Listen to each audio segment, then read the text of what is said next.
할렐루야. 여러분들 기도해 주셔서 일본 일정 잘 마치고 은혜 가운데 돌아올 수 있었습니다. 주일날 교회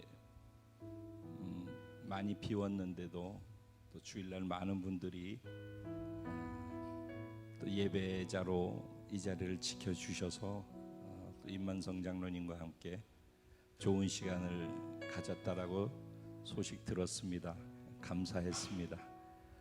10시 반까지 우리가 예배 시작이라서 여러분 이쪽에 찬양할 때 장로님 등단하셔서 교제하고 그러는 시간까지 같이 찬양하고 모두가 335 모여가지고 이거 보면서 거기서도 같이 찬양하고 예배를 따라 예배자로 갔었어요. 얼마나 감사했었는지 모릅니다. 여러분들이 여기서 이렇게 있지만 어디선가 인터넷을 통해서 작은 화면을 켜놓고 마음은 한 자리에 모아서 예배하는 보이지 않는 공동체 지체들이 있다라는 것을 기억하시면서 이 자리에 예배자로 여러분들이 또 서가 주시면은 모두가 시간과 공간을 초월한 공동체 안에서 예배를 드릴 수 있게 될 줄로 믿습니다.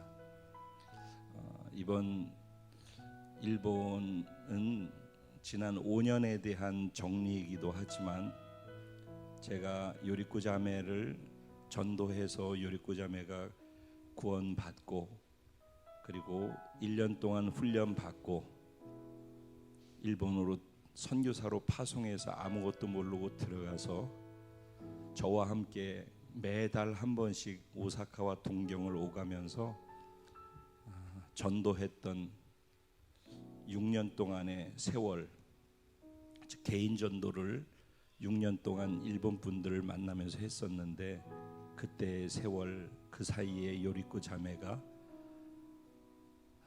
아무것도 모르는 선교사에서 신학을 하게 되어지고 목사가 되어지기까지 과정, 그리고 교회가 세워지는 과정, 이런 모든 것들을 6년 동안 정리하고 새롭게 영혼을 만나는 것에서 교회를 만나고 예배를 드리고 교회를 세워가고 일본 교회 예배와 교회를 변화시켜 나가는 5년의 과정, 총 11년 동안의 일본에서의 순종의 걸음을 하나님께서 동서 남북을 찍고 이스라엘과 대한민국과 일본을 찍으면서 왕의 대로를 그리게 하시고 우리가 예배 드릴 때마다 예배 드리는 그 자리에 성령의 임재하심을 통해 하나님의 불이 봉화로 올라가서 보이지는 않았지만은 영적인 민감함을 가지고 있는 사람들에게는 그곳에 하나님의 불의 자리가 되어져서 봉화가 올라가고 있는 것을, 그래서 세계에 하나님 아들 예수 그리스도께서 오심을 사모하고 기다리는 신부들에게는 봉화불로 주님의 때가 가까이 오고 있다라는 것을 알리게 되어지는 그런 놀라운 은혜의 시간이 되어짐으로 마무리하게 되어졌어요. 그게 5년 동안 20번에 걸쳐서 빠지지 않고 3개월마다 그 땅을 밟았던 것에 대해서 하나님이 우리에게 정리시켜 주신 것들이었습니다. 그러면서 이번에도 또 우리가 그곳에 가서 섬기고 그곳에다 무언가를 흘려주는 것에 대한 생각을 했었는데 하나님께서는 이 큰 여정 한 번을 매듭을 지으시면서 저희들에게 일본 북쪽의 교회에서 남쪽의 교회에서 늘 주기만 하던 것에서 저희들이 받는 시간을 허락해 주셨어요. 모두 다 앞에 저희를 세워놓고 일본 분들이 저희들에게 한 사람당 몇 명씩 나와서 저희를 붙잡고 기도하고 축복해 주시는 그 시간, 하나님께서 5년 동안 바쁘게 달려오면서 여러 가지 우여곡절 많았고 피곤하고 힘들고 지치고 그런 시간들도 많이 있었는데 그 모든 것들에 대해서 내가 너희들과 함께 했고 너희들이 밟았던 그 모든 시간, 순종의 시간을 함께 했다고. 내가 너희를 받고 너희를 기뻐하고 너희를 격려하고 다시 축복해서 위로해서 다시 일으켜 세운다고. 그런 위로의 마음을 정말 크게 주셨어요. 그런데 남쪽에 갔는데 또 똑같은 너무 아름다운 결혼식장 같은 너무 아름다운 교회에서 예배를 드리는데 신부들이 모여 있는 것 같은 그곳에서 예배를 드리고 난 다음에 저희를 한 자리에 또 세워놓고 또 저희들을 그렇게 축복을 하는 거예요. 나와서 335 저희를 붙잡고.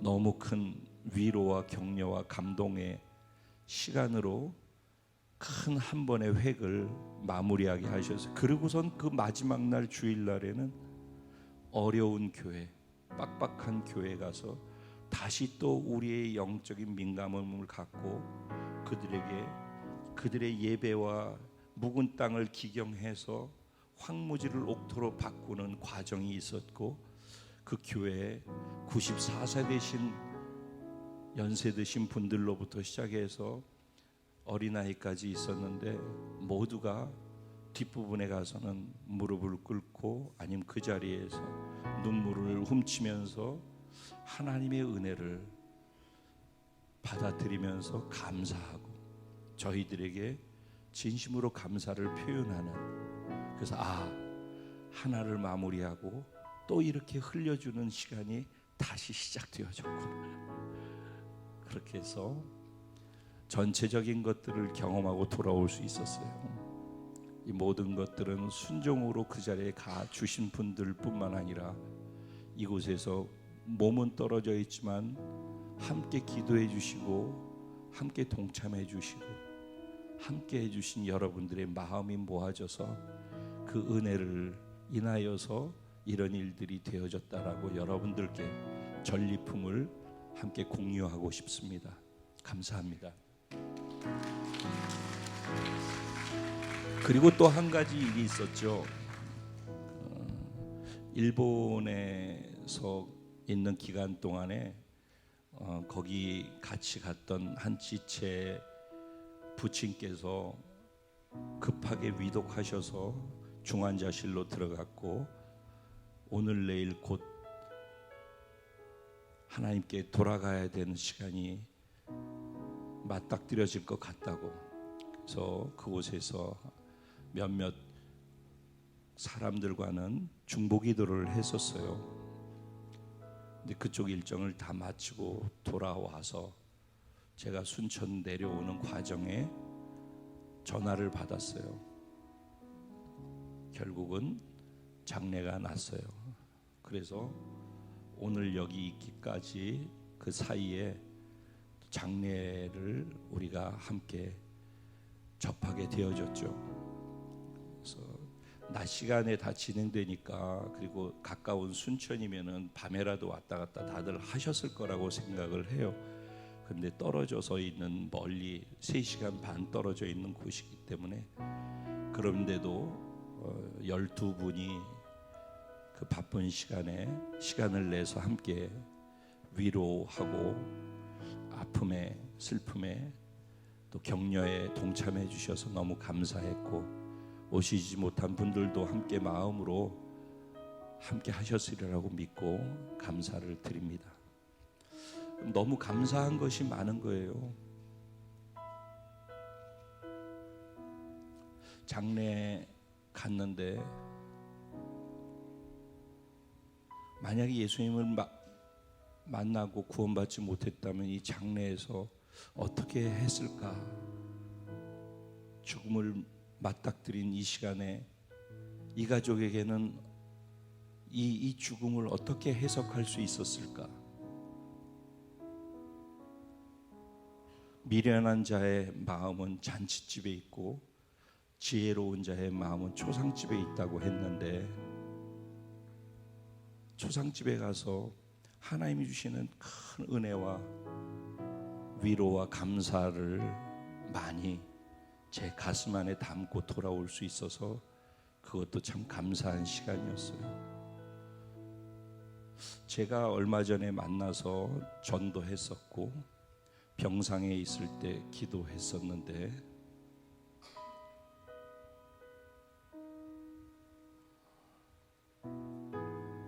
한 줌의 죄가 돼서 나왔죠. 너희는 흙이니 흙으로 돌아갈지라. 그 흙은 티끌을 얘기하는 거거든. 그야말로 분골, 그 티끌 있죠, 날리는. 그러니까 원래 모습으로 돌아간 거예요. 거기 무슨 희망이 있어요? 지구상에서 일어나는 일을 내가 당하지 않을 거라고 생각하고 다 사는데 다 내가 당할 일들이거든요. 지금 여기 어린 친구들조차도 너희들이 다 당할 일이란다. 뉴스에 나오는 일은 다 너희들이 나중에 겪을 일이란다. 병원 가서 누워있는 모든 사람들의 모습은 다 우리들의 모습이에요. 근데 그게 나하고는 상관없다고 생각하고 사니까 그냥 사는 거예요.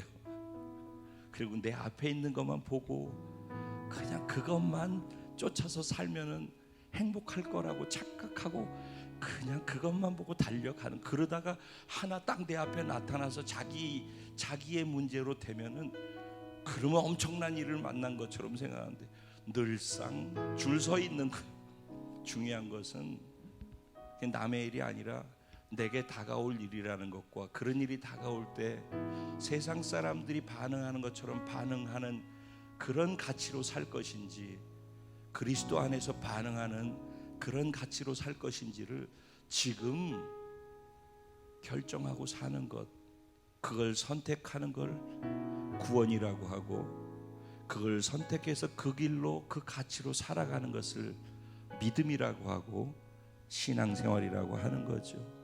이런 일을 만날 때마다 그 어떤 일을 만나든지 그 일을 통해서 내가 하나님 안에서 보는 시각으로 하나님께 더 가까이 하나님의 가치를 더 소중하게 여기는 쪽으로 내가 성숙되어질 수 있는 기회로 쓸 수 있다면 그런 사람을 지혜로운 사람이라고 하는 것이죠. 그래서 잔치집에서는 먹고 놀고 떠들고 웃느라고 취할 게 없지만은 소상집에 가면은 생각할 게 많고 인간을 볼 수 있게 되어지고 죽음과 미래를 생각할 수 있기 때문에 지혜로운 자라는 얘기를 하는 것이죠. 그래서 많은 생각을 짧은 시간에 일본과 이 장례 일정을 통해서 많은 생각을 했었고 많은 은혜와 감사의 조건을 가지고 돌아왔어요. 그러고 보니까 또 한 가지 감사한 것은 저희가 출발한 게 6월 25일이었는데 7월 1일 날 돌아와서 오살리 기도원에서 11시까지 8시서부터 3시간 동안 기도회를 또 곧바로 했었어요. 그러고 보니까 송구영신 예배를 드리고 반년이 지나서 새로운 반년이 시작되어지는 그 시간, 하나님의 나라를 위해서 우리가 한 마음으로 여기 있었든 거기 있었든 그 시간에 초점을 맞추고 보낼 수 있었다라는 것과 그리고 마무리를 기도하면서 새로운 반년의 시작을 열 수 있었다라는 것이 감사했고 또 나아가서 오늘이 성찬 주일이지만 맥주 감사 주일인데 7월 첫째 주는 맥주 감사 주일로 정해져 있거든요. 생각해 보니까 우리가 어저께까지 내가 경험하는 그것에 반응하느라고 내 마음이 뺏겨서 놓치고서 새로운 반년을 그냥 아무 생각 없이 넘어갈 수 있을 터인데 매듭을 짓고 다시 원점에서 서서 감사할 수 있는 마음을 회복하고 앞으로 열려진 나머지 반년을 다시 새로 시작할 수 있는 은혜를 하나님이 절기 안에 담아 놓으셨구나. 그게 얼마나 큰 감사함으로 제게 다가왔는지 몰라요. 그래서 그냥 아무 생각 없이 휩쓸려서 사는 삶의 소용돌이 때문에 그냥 5월이나 6월이나 7월이나 8월이나 똑같이 지나가는 것이 아니라 사랑하는 우리 성도님들께 새롭게 시작하는 6개월 반년을 이 시간 이 시점에서 진심으로 감사할 수 있는 마음이 회복돼서 감사함 속에서 나머지 6개월 반년을 가실 수 있도록 어떻게 하면 내가 도와드릴 수 있을까라는 그 마음 안에서 말씀을 기도하면서 준비했어요. 그리고 그럴 수 있다라는 것이 제게 또 다른 감사의 조건이었어요. 오늘 성찬을 매번 하는 성찬이 아니라 무엇 때문에 성찬을 하고 있고 이 성찬은 나에게 어떤 감사 조건이 되는지도 찾을 수 있다면 오늘의 감사 예배가 더 풍성해질 수 있으리라고 생각을 합니다. 이 시간 기도할 때 반년 동안 송구영신 때부터 신년 첫 예배부터 나는 어떤 마음을 가졌고 어떤 성구를 뽑았고 어떤 기대감을 갖고 어떤 결단을 하고 어떻게 하겠다라고 시작을 했었는지, 그리고 반년 동안 달려왔는데 반년을 어떻게 달려왔으며 나는 지금 멈춘 이 시점에서 감사할 것이 과연 있는지, 있다면 무엇인지, 없다면 왜 없는지, 하나님 이 모든 것들을 접어놓고 감사하는 마음에서 오늘의 예배가 시작될 수 있도록 내 안에 은혜를 부어 주옵소서. 오늘의 예배가 하나님이 찾으시는 예배자로서의 예배가 되게 하여 주옵소서. 우리 주님의 이름을 간절히 한번 부르고 기도드리겠습니다. 주여! 주님 감사할 뿐입니다. 주님 감사할 뿐입니다. 주님 진심으로 감사할 뿐입니다. 주님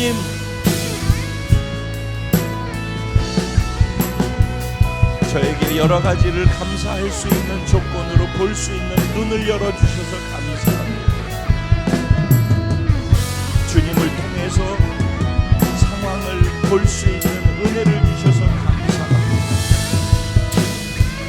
제 감사의 조건이 세상 사람들과 다를 수 있어서 감사합니다.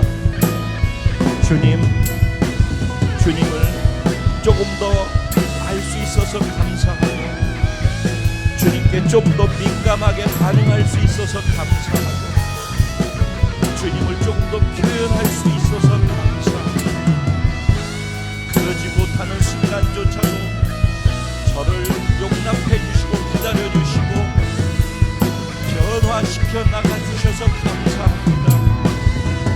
제가 우리 성도님들을 사랑할 수 있게 해 주셔서 감사하고 이 공동체가 하나님이 원하시는 공동체로 자라갈 수 있게 해 주셔서 감사합니다. 모든 것을 이 시간에도 감사의 마음으로 예배드리는 것을 주님 우리의 믿음의 마음이 주님 안에서 감사를 볼 수 있게 감사할 주님만 예배합니다. 주님 감사합니다. 정말 모든 것이 감사할 수 있어서 감사합니다. 우리의 믿음과 신앙이 이만큼 이런 고백으로 자랄 수 있게 해주셔서 감사합니다. 주님 감사하는 자들만이 누릴 수 있는 은혜를 감사하는 자들에게 부어주시니 감사합니다. 감사가 점점 커져갈 수 있도록, 그리고 1년의 반을 마무리하고 반을 시작할 때 감사로 시작할 수 있도록 오늘 이 시간 이 자리에서 감사의 예배를 드릴 수 있게 해주시니 감사하고 무엇 때문에 어떻게 감사해야 되는지를 생각할 수 있는 말씀을 주셔서 감사합니다. 성령님 저로는 선한 게 하나도 없사오니 만물보다 부패한 게 저인 것을 제가 아오니 저는 예수의 십자가에 못 박고 예수의 피로 가리워 주시고 제 안에 성령께서 말씀이 되어 주셔서 제 말이나 생각이나 움직이나 표현이나 감정이나 모든 것이 말씀이 살아 역동하는 성령의 움직임이 되어 성도님들을 살리고 세우는 것으로만 쓰여지게 해 주옵소서. 많은 감사거리를 회복하는 시간 되게 하여 주옵소서. 예수님의 이름으로 믿고 감사하고 의지하며 기도합니다. 아멘. 아멘. 할렐루야. 우리 좌우에 계신 분들에게 당신의 하나님은 살아계신 하나님이십니다. 아멘. 네, 그렇습니다. 우리 안 죽은 신 우상을 섬기는 것이 아니라 만물을 말씀 한마디로 창조하신 전능하신 살아계신 하나님을 믿는 하나님의 자녀들이요, 하나님의 백성들이요, 하나님의 왕 같은 군대의 큰 용사들이요, 예수 그리스도의 거룩하고 순결한 신부들인 줄로 믿습니다. 한 번 더 인사하실 때 살아계신 하나님이 당신을 지극히 사랑하십니다.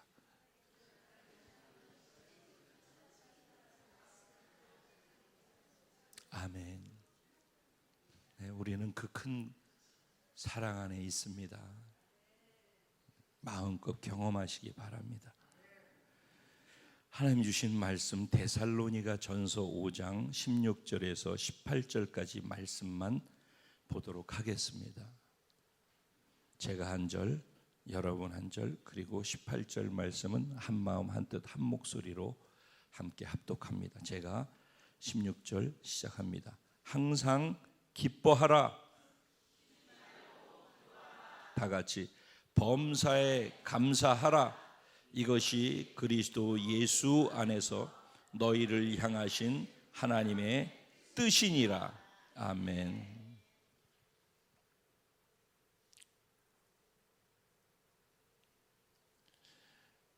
우리가 구원받는 것은 무엇으로 받죠? 네. 무엇을 믿음으로 받죠? 네. 하나님이 주시는 은혜를 믿음으로 받아들이는 것이 구원이죠. 하나님 주신 은혜의 중심에 있는 그 은혜가 예수 그리스도시죠. 그렇죠? 네. 그러니까는 이걸로 구원받는 거예요. 믿음으로 은혜를 인정하고 받아들이는 것을 믿음이라고 하고, 그 믿음이 우리의 구원을 보증하는 거예요. 그래서 믿음이 없이는 하나님을 기쁘시게 못한다라는 얘기가 나오는 거예요. 그러니까 구원을 믿음으로 받았으면은 그 다음에 구원받은 자로서 계속 믿음을 자라가게 하는 기회를 하나님이 허락하셔요. 그리고 그 믿음이 자라면서 믿음으로 반응할 때마다 내가 구원받은 것을 자꾸 확인할 수 있는 은혜가 주어지는 거예요. 근데 그것을 마치 구원이 이런 무형물인 것처럼 생각을 하는 거예요. 이렇게. 그리고 여기다가 이렇게 넣어놓는 거예요. 그리고 한 번 받았다 그러고선 믿음이라는 것을 이런 식으로 생각하는 거예요. 한 번 받았다 그러고서 주머니에다 넣으면은 이렇게 그때 그 순간 받은 거를 믿음이라고 생각해요. 이게 믿음이 되겠어요? 제가 필종 형제를 만나가지고 내가 널 믿겠어 그랬어요. 오늘. 그리고 여기다가 필종 형제와의 관계 속에서 믿는다라는 것을 이걸 받아가지고 여기다 집어넣었어. 그러고 난 다음에 고개 돌려가지고 봤는데 누구시더라. 그러고 난 다음에 필종 형제가 하는 말을 다 안 믿어. 다 내 마음에 안 들어. 다 내 뜻과는 다르다고 생각해. 그리고 다 그것대로 하지 않아. 그럼 그게 믿는 거예요? 근데 여기 있네. 난 이것 때문에 믿고 있다라고 생각을 해. 이게 믿음이에요? 여러분, 그렇게 여러분과 인간관계 속에서 누군가 나를 믿는다, 믿어준다라고 할 때 믿음은 이런 거예요. 그래서 한 번 구원은 영원한 구원이 맞아요.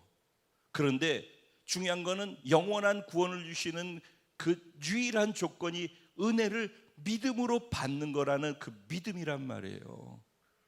그렇기 때문에 신앙생활을 내 믿음을 확인하지 않으면서 교회를 다니고 있으면서 나는 교회에 있기 때문에 그때 이걸 받아들여서 여기다 집어넣어 놨고, 그리고 난 교회를 다니고 있기 때문에 난 믿고 있다라고 생각하는 것은 위험천만한 거라는 거예요. 저는 여러분 모두가 다 진짜 믿고 진짜 구원받아 진짜 하나님 앞에서 다 만날 수 있기를 바라요. 왜냐하면 여러분들이 저의 면류관이고 저의 영광이기 때문에, 제 상급이고, 그 여러분이 그렇게 안 되면은 이 세상에 제일 억울한 사람이 또 제가 될 것이기 때문에 그래요. 그래서 제가 이게 너무 중요하기 때문에. 근데 목사님 왜 자꾸 저 얘기하시지? 아니, 저 얘기를 자꾸 하는 게 아니라 이게 제일 중요해서 그래. 이 첫 단추를 생각지 않고 그냥 넘어가 놓으면은 그 다음에 진도 나가는 모든 것, 그 다음에 지식으로 쌓이는 모든 것은, 믿음이 걸리지 않는 지식이 쌓이는 것들은 독이라니까. 그건 오히려 하지도 않으면서 알고 있다고 생각하고 교만으로 가가지고 지적질이나 하고 그렇게 돼서 자기를 죽이는 독이 돼요. 절대 그렇게 가면 안 돼요. 그러니까 알고 지식으로 자꾸 듣는 것을 경계하고 두려워할 줄 알아야 돼요. 알수록 교만해진다니까. 알수록 따지려고 하고. 그러니까 지식을 알려고 노력하지 말고 예수님을, 하나님의 말씀을 깊이 묵상해서 그 말씀의 깊이 속에 담긴 하나님의 마음을 알려고 하는 게 중요해요. 그렇게 알아가는 신앙생활을 하는 분들은 그분을 알게 되기 때문에 아는 만큼 믿는 믿음도 같이 커져가는 거예요. 그러니까 믿음이 어떻게 자라나? 아는 만큼 자라는 거예요. 내가 필조 형제를 아는 만큼, 필조 형제가 나를 아는 만큼. 그래서 최소한도 예수님 빼고라도 여러분이 저 임창표를 아는 만큼 제가 하는 말을 그래도 마음으로 받아서 믿어주는 거예요. 근데 목사인데 멀리 있는, 주일날 한번 어쩌다가 보고 그러는 그런 목사로서, 아, 저 목사 오늘 또 말씀 전하는데 이렇게 해가지고 설교로 들으면은 아무 소용이 없어요. 제가 왜 이렇게 말을 하는지, 본문은 저기다 두고 왜 여기서부터 시작을 늘 하려고 하는지, 여러분 사랑해서 그러거든요. 이 마음을 알아야, 저를 알아야. 그래서 제가 최소한 저를 알아야지 우리 교회 성도들이라면은, 떨어져 있으면서 저를 알지도 못하면서 저에 대해서 이래 저래 막 얘기를 하고 평가하고, 그것도 참 이상한 일이잖아요. 누군가 나를 그렇게, 나를 모르면서 나에 대해서 막 함부로 얘기하고 평가하면은 속상하잖아요. 그러죠? 그러면서 본인 스스로 가장 싫어하고 기분 나쁜 그것을 다른 사람한테 서슴없이 한단 말이죠. 그러면은 자기가 첫째 손해인 거예요. 자기가. 그래요. 사실은 제가 아침에도 그렇고 말씀을 묵상하는데 이 말씀 안에 담긴 사도 바울이 이 데살로니가서를 쓸 때 마음이 어땠을까를 제 안에 담아 보려고 애를 썼어요. 설교가 아니라. 그리고 바울은 이 말씀을 적으면서 하나님의 마음을 어떻게 헤아려서 자기 안에 담고서 데살로니가 성도들한테 이 편지를 썼을까, 이런 마음. 지난번에 제가 마음에 대해서 했잖아요. 그죠? 그러니까는 우리가 하나님의 말씀을 받아들여서 복이 되는 근거 중에 첫 번째가 정체성의 변화라고 그랬잖아요. 그죠? 우리가 어떤 존재가 됐는지 그걸 믿어야지 복이지, 되었다라고 하는 지식이 있는 게 복이 아니잖아요. 그게 믿어질 때 그렇게 사는 것이잖아요. 그래서 자유할 수 있는 거잖아요. 그렇죠? 그러니까 예수 믿는 자의 복은 정체성의 변화가 시작되는 것이에요. 그래서 두 번째, 그렇게 변화된 사람, 정체성이 바뀐 사람한테 나타난 건 뭐라고요? 그리스도의 특권? 관점이 바뀌는 거라고 그랬잖아요. 그래서 관점의 변화에 대한 얘기를 그 다음에 했었어요. 그렇죠? 네. 그리고 계속 이어가지고 오면서, 근데 그걸 하는 데 있어서 중요한 것, 믿는다고 하는 데 있어서 중요한 건 마음으로 하지 않으면은, 그리고 이렇게 얘기하는 그분의 마음을, 여기 담겨 있는 마음을 받지 못하면은, 내가 마음으로 받아서 마음으로 하지 않으면은 아무리 설교를 들어서 내가 알아도 그게 나한테 유익이 안 된다니까. 그래서 구원받았다라고 교회는 나오지만 구원받은 자만이 누릴 수 있는 특권들을 하나도 누리지 못하게 된다라는 것이 저에게 있어서 높아심으로 안타까움인 거예요. 그런데 지난주에 임만성 장로님 오셔가지고, 그렇게 우린 이런 존재로 바뀌었는데 그렇게 그 바뀐 것으로 살지 못하게 만드는 장애가 마음으로 하지 않기 때문, 마음으로 받지 않기 때문이라는 얘기를 했는데, 바로 그 다음 주에 와가지고 또다시 그런 존재인데 그런 존재로 누리고 살지 못하는 이유가 무엇인가? 우리 내면에 있는 상처 때문에 반응하는 것 때문에 하나님이 우리에게 이런 존재라고 바꿔놓으셨는데, 우리 안에 있는 상처의 자국들이, 아픔들이, 쓴뿌리들이, 그게 자꾸 올라와가지고 하나님의 말씀을 내 쓴 감정으로 더 씌워버려가지고, 그게 다 내 생각, 내 감정이 나를 자꾸 삐뚤어가게 만들고, 그래서 하나님의 말씀 안에 반응해야 하는데 내 마음이 상처로 반응하면서 반대로 움직여진다는 거예요. 그래서 하나님을 향한 갈망이 돼야 되는데 오히려 이쪽에 있으면서 세상을 향한 갈망으로, 욕구로 반응하게 된다라는 얘기들이 지난주에 나온 얘기예요. 그러니까 그것 자체를 찝으려고 한 얘기가 아니라, 그런 것들로 말미암아 하나님의 자녀된 특권으로 이 땅에 구원받은 자가 누릴 수 있는 것들을 하나도 못 누리게 된다라는 거예요. 즉 방해 요소들이라는 것을 얘기하는 거예요. 그래서 그런 것들로부터 자유할 수 있는 부분들에 대해서 얘기를 같이 나눴다라고 저는 이해를 했어요. 그리고 오늘 말씀이에요. 오늘 본문에는 그리스도 예수 안에서 너희를 향하신 하나님의 뜻이니라 그랬어요.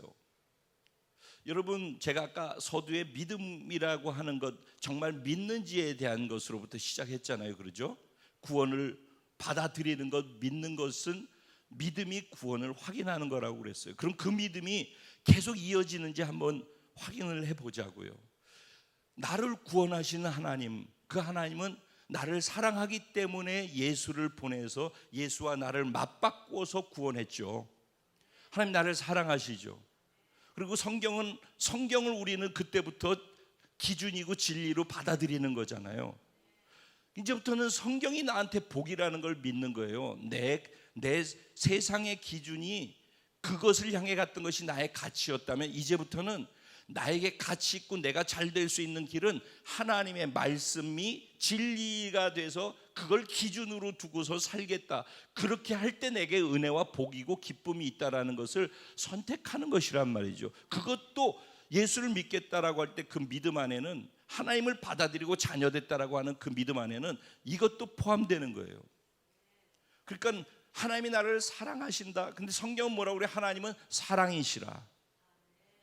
하나님은 불변하신다. 하나님은 좋으시다. 하나님은 선하시다 그랬어요. 그러면은 좋으시고 선하시고 불변하시는 사랑을 가진 하나님이 우리를 그런 선하심과 좋으심과 불변하는 사랑으로 사랑하고 있다면은, 내가 누군가를 사랑하더라도 그 사랑하는 자를 해코지하려고 하지 않고 좋은 걸 주려고 하는데, 우리도 하물며, 근데 하나님이 말씀 한마디로 천지를 창조하시는 그분이 우리를 사랑하셔서 자기 아들을 죽게까지 하면서 우리를 사랑해 하셔서 건져서 자신의 생명을 주어서 영적 존재로 바꾸셨는데, 그 사랑의 하나님이 우리한테 이게 내 뜻이란다라고 할 때 우리를 죽이려고 하는 것을 뜻으로 두시겠습니까?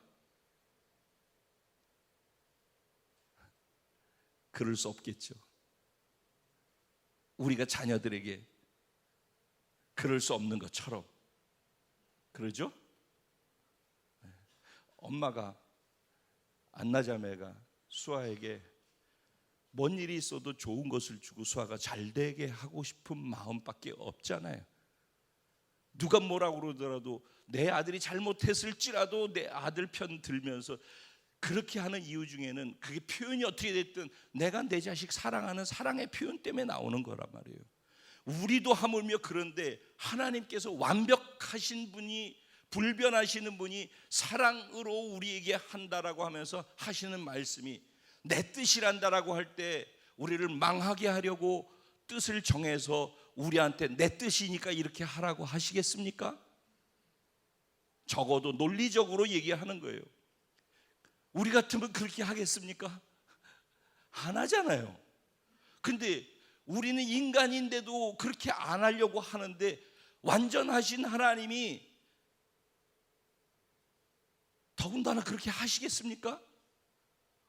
근데 논리로 생각을 해봐야죠. 이런 거를 아무 생각 없이 그냥 말씀을 듣는 게 아니라 그렇게 안 하시죠. 그러면 하나님을 믿는다라고 하면 그렇게 안 하시는 하나님을 믿어야죠. 그러면 그게 뜻이라고 하면 그 뜻을 내가 순종하고 갈 때 누구에게 유익일까요? 나에게 유익이 되겠죠. 그런데 그걸 나한테 유익이라고 생각을 안 하는데 어떻게 해요? 그러니까 하나님이 나한테 유익되게 하기 위해서 내 뜻이야 라고 얘기를 했어요. 근데 이쪽으로 가면은 너희들이 기쁘고 감사하고 복받고 좋을 거야 얘기했어요. 이게 내 뜻이야. 그러면 이쪽으로 가는 거예요.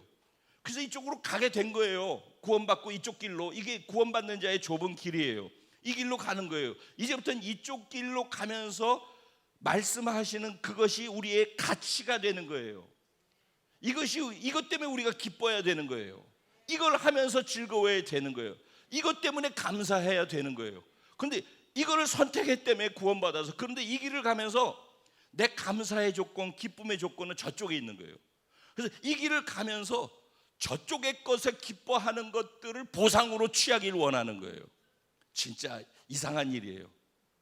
그리고 이 길을 가요. 힘들어하면서 가요. 그 대신 저쪽에 이쪽으로 보상이 오기를 바라고 기대하는데 안 되어지는 거예요. 그게 안 되어지면은 기쁠 일이 없는 거예요. 이쪽 길로 가고 있는 것이 기쁨이 돼야 되는데 이쪽으로 가는 게 멍해가 되는 거예요. 이쪽으로 가는 게 굉장히 부담스럽고 싫고 힘든 거예요. 근데 어떻게 여기서 기뻐하고 감사할 수 있는 조건이 나올 수 있겠어요? 여기서 저쪽으로, 저쪽은 뭐예요? 저쪽이 절망이고 저쪽에는 가치가 잘못되고 저쪽이 나를 고통스럽게 해서 이쪽으로 넘어온 거잖아요.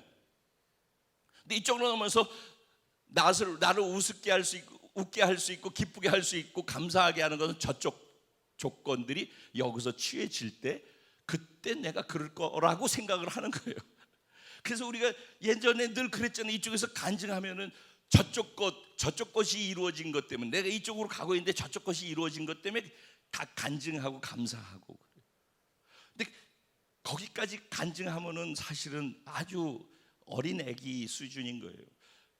내가 이쪽으로 가는데 저쪽 것이 되어졌어요. 왜? 이쪽으로 가더라도 필요가 있으니까. 저쪽 게 되어졌어요. 그럼 이쪽으로 가면서 순종을 했더니 저쪽 게 채워졌어요.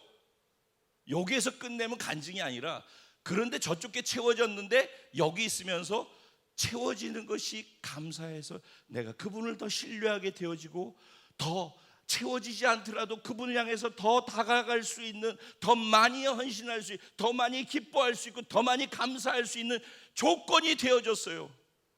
저게 내가 한 단계 더 이쪽으로 점프할 수 있는 힘의 근원이 되어졌어요. 여기까지 걸려야지 그게 진짜 간증이죠.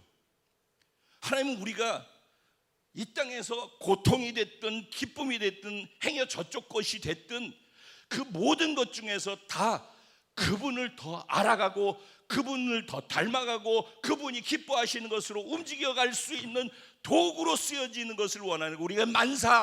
우리가 살아가는 모든 것들이 이쪽으로 갈 수 있는 도구로서 쓰여지고 동력이 되기를 원하시는 거예요. 이게 하나님의 마음이란 말이에요. 왜? 어찌됐든지 저기에서 경험하는 그것 자체가 아니라 여기에서 겪는 고통이 문제가 아니라 이걸 통해서 하나님께 가까이 가고 하나님 더 많이 알아가고 하나님께 더 기쁨으로 다가가는 것, 즉 하나님을 기뻐할 수 있는 동력으로 고통도 눈물도 기쁨도 즐거움도 저쪽 것도 다, 응답도 기적도 다 그분을 아는 도구로 쓰여질 때, 그것 때문에 하나님께서 우리를 이 땅에 두신 거예요.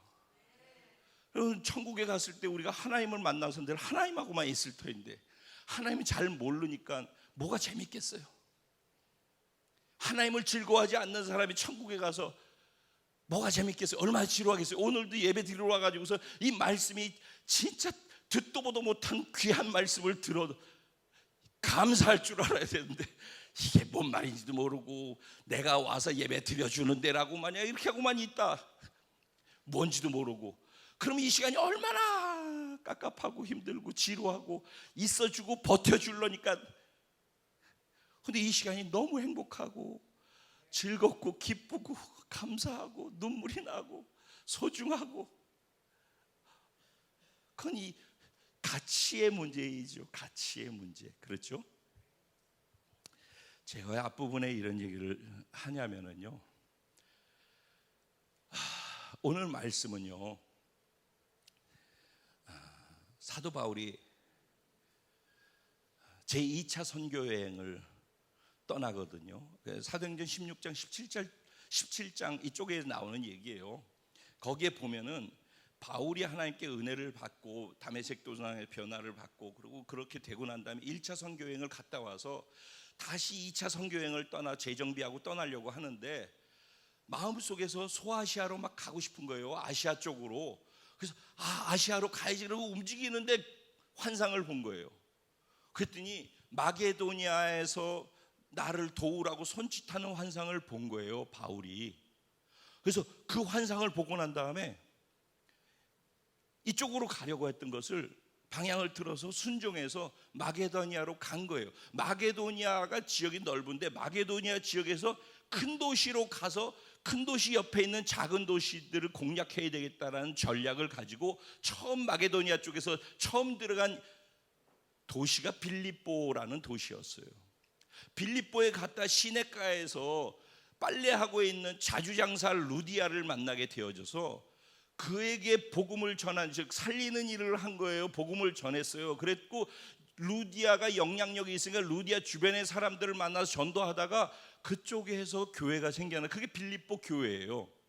그런데 거기서 전도하고 교회를 세우고 막 그렇게 했더니 그 옆에 보니까는 점치는 귀신 들린 여종이 있었는데 계속해서 점을 치고 막 하면서 뭐 바울에게 막 얘기를 하고, 그러니까 바울이 보니까 이 귀신 들려가지고 하는 거니까 그 귀신을 쫓아내줬어요. 그럼 잘한 거예요, 못한 거예요? 잘한 거잖아요. 그랬더니 그 주인이 귀신 들려가지고 점치는 그 능력을 뺏어갔다고, 그래가지고 바울을 고소고발해가지고 바울이 잡혀서 가가지고선 옷도 막 잡아 끌어가지고 다 찢겨지고 옷이 찢겨지고 매를 맞았대요. 얼마나 많은 매를 맞았는지. 그리고 감옥에 갇혔대요.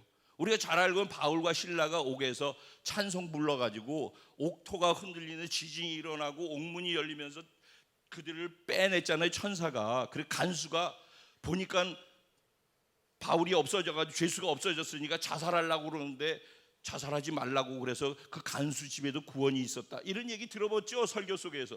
그 사건이 있었던 거예요. 그러니까 생각해 보세요. 성령님이 내가 가고 싶은 건 이쪽이었는데 환상을 봐서 이쪽 가지 말고 저쪽 가, 그래서 순종해가지고 저쪽으로 갔단 말이에요. 그래가지고 그가 한 게 뭐예요? 복음 전한 거잖아요. 귀신 쫓아내 준 거잖아요. 그거 복음 전하고 귀신 쫓아내주고 우리가 이쪽 길로 갈 때 이쪽 길로 좁은 길로 가면 복음 전하고 이렇게 하고 영혼 구원하고 이렇게 하고 전도하고 이렇게 하고 사는데 저쪽 일들이 기대되어지잖아요. 근데 이쪽으로 가는데 매 맞고, 옥에 갇히고, 그러면은 우리는 어떻게 생각해요? 야, 이쪽 길로 가는 거 영 안 좋은 거구나. 이쪽으로 하면 손해 중에 상손해구나. 계산서가 딱 나오잖아요, 머릿속에. 이쪽으로 안 가려고 하죠. 그런 상황이에요, 바울이 빌립보에서. 그런데 빌립보에서 너무 고통스럽게 막 그렇게 하니까 거기에서 유대인들이 바울을 잡아 죽이려고 막 흔드니까 바울이 다른 도시로 옮겨간 게 데살로니가로 간 거예요. 그래서 데살로니가라는 도시에 가서 3주 동안 복음을 전한 거예요. 회당에 가서 3주를 복음을 전했는데 3주 동안 바울이 가서 복음을 전한 걸 듣고 데살로니가 교회가 선 거예요. 여러분, 설교를 오래 듣고 몇십 년을 여기에서 같이 있어야지만 잘하고 성숙되고 교회가 되는 게 아니라 3주 정확한 복음을 듣고 그들이 변화되기 시작하는 거예요. 그런데 거기 데살로니가에서도 또 유대인들이 난동을 부리고 힘들게 하니까 거기서 또 쫓겨가지고 고린도로 온 거예요. 고린도로. 근데 완전 데살로니가 교회에 이제 막 태어난 어린 성도들이 걱정이 되죠. 그런데 소문은 들려오는데 데살로니가 교회 성도들이 너무 성숙되게 잘하고 있다는 소문을 듣는 거예요. 그래서 디모데한테, 복음의 일꾼 디모데, 자기 영적인 아들에게 내가 가기가 어려우니까 네가 대신 가서 데살로니가 교회 상황을 좀 알아와라. 그래서 갔다가 오고서 들어보니까 잘한 것, 좋은 것, 희망적인 것 이만큼 있는데 그들이 잘 못하고 어렵고 힘든 것도 이만큼 있는 거예요. 그래서 그 내용을 갖고서 듣고서 그들에게 못 가니까 대신 글로 써가지고서 보낸 게 데살로니가 서예요. 이해가 되시죠? 네. 그래서 데살로니가 서가 나온 거예요. 그래서 반으로 쪼개가지고 전서 먼저 쓴 거, 나중에 쓴 거, 후서 이렇게 되는 거예요. 그런데 이 데살로니가 전서에서 중요한 것은 뭐냐면은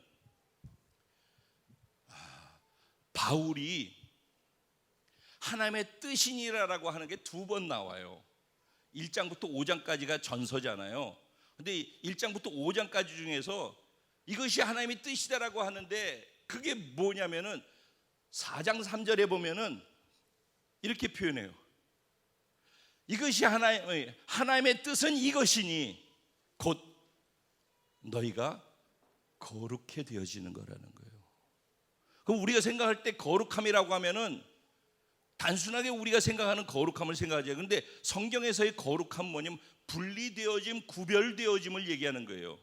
교회는 세상으로부터 부름받은 자들이 모임이 교회라고 표현하잖아요. 그럼 세상으로부터 빼내서 부름받아 구별되어진 사람들을 교회라고 하는 거란 말이에요. 이스라엘 백성들을 뭐라고 해요? 성민이라고 해요. 즉 거룩한 백성이라고 해요. 왜 그래요? 그들의 삶은 애굽의 그 출애굽기나 이런 거 보면은 거룩했나요? 안 거룩하잖아요. 근데 왜 그들이 거룩한 백성이죠? 그냥 하나님이 택했기 때문에 그런 거예요. 그걸 뭐라고 그래요? 은혜라고 하는 거예요. 그거를 그냥 내가 뭐가 잘난 게 있어가지고선 그래서 택해 주신 게 아니라 똑같이 진짜 개잡 X 이렇게 표현할 수 있는 부패한 것 중에 상부패한 것이 난데 그런 나를 하나님이 그냥 택해 준 거예요. 그런데 거룩한 내 자녀다, 거룩한 내 백성이라고 하나님이 그렇게 일컬어 주시는 거예요. 그런데 이스라엘 백성들은 무슨 착각을 했냐면은 자기네들이 거룩한 백성이라 선택된 백성이냐, 그렇기 때문에 믿지 않는 사람, 하나님 모르는 백성들은 개보다도 못하다, 저것들은 구원을 못 받는다, 이렇게 하고 사는 거예요. 근데 자기들이 잘나서 선택받은 게 아니잖아요. 그러죠? 네. 이스라엘 백성들 안에 그런 것이 있는 거예요. 그러면 지금 구원받은 우리도 똑같은 상황이죠. 하나님이 우리를 선택하셔서 하나님의 자녀가 그냥 된 거예요. 그러면은 그런 가운데 있는 우리를 보면서 바울이, 즉 데살로니가 성도들을 보면서 바울이 뭘 얘기하냐면 거룩하라. 너는 저쪽에 있는데 하나님이 선택해서 거룩한 존재, 즉 구별시켜 놨다는 거예요. 성민으로, 거룩한 자로. 그래서 이제는 세상과는 다른 구별된 삶을 살아야 된다라는 거예요. 근데 구별된 삶을 사는 게 뭐래요? 하나님의 뜻이래요. 그러면 우리에게 잘되고 복되고 우리에게 좋은 일이 있게 하기 위해서, 선한 것으로 우리를 이끄시기 위해서 말씀하셨다라는 것을 아까 얘기했죠. 하나님이 우리를 향한 뜻은 다 좋은 거잖아요. 우리가 낯설어 보일지라도. 그럼 분리된 삶, 구별된 삶을 세상과는, 세상의 가치와는, 세상이 좋아하는 것과는 다른 분리된 삶을 우리가 살아야죠.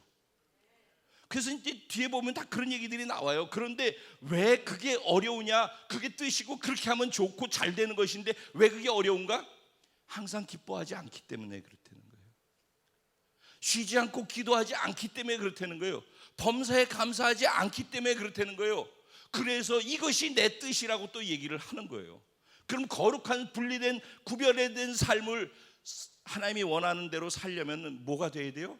기뻐하고 기도하고 감사하는 것이 결국은 하나님이 우리에게 주시고자 하는 좋은 것을 취할 수 있는 유일한 통로라는 거예요. 근데 어떻게 기뻐할 수 있어요? 여러분, 여기에서 중요한 거는 기뻐할 수는 있죠.